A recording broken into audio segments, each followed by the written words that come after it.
Maituturing na smuggled ang 8 sasakyan ng mga diskaya ayon sa Bureau of Customs. Sinisilip na rin ng ahensya ang mga mamahaling sasakyan ng mga DPWH engineer na sangkot umano sa maanumalyang flood control projects. Nakatutok si Chino Gaston. 15 sa 30 mamahaling sasakyan ng mag-asawang Curly at Sara Diskaya ang nakitaan ng irregularidad ng Bureau of Customs. 8 sa mga ito ang pwede nang ituring na smuggled ayon sa Customs dahil sa kakulangan ng mga papeles. Ang Rolls-Royce, Bentley Bentiaga, Toyota Tundra, Toyota Sequoia, Mercedes-Benz G63 at G500, Land Cruiser at Lincoln Navigator. May hanggang katapusan ng buwan ang mga diskaya para ipakita ang hinahanap sa kanilang dokumento. Kung bigo sila, kukunin o ifo-forfeit na ito ng gobyerno sa pamamagitan ng pag-issue ng warrant of seizure and detention.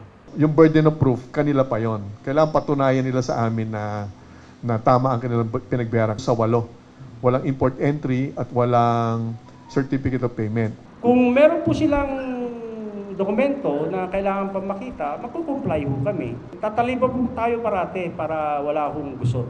Pero ayon sa Customs, posible lang ito kung hindi hihigit sa 30% ang diferensya ng binayarang custom duties at tax sa halagang itinakda ng batas. Sa ngayon, hindi pa malaman ng Customs kung saan idinaan ang mga walang import entry records. Aminado ang BOC na posibleng may pananagutan ang ilan nilang empleyado at hinihinga na ng paliwanag. Sa ngayon, meron na kaming yung tinatawag na persons of interest na 10. Pagpapaliwanagin natin kung bakit nakalusot or dumaan sa kanila yung mga sasakyan nang hindi nagkaroon ng tamang dokumento at hindi nagbayad ng tama. Doon sa mga ganun yung sitwasyon, no? We will have to make even our own people accountable. Samantalang iba pang sasakyan ng mga diskaya na napatunayang galing sa mga lehitimong luxury car importer at kumpleto sa import entry documents at certificate of payments sasailalim pa rin sa pagsusuri o post-clearance audit operations. Bukod sa sasakyan ng mga diskaya, ay pinaiimbestigahan na rin ng Customs ang mga mamahaling sasakyan ng mga DPWH engineer na sangkot sa mga umano'y maanumalyang flood control projects.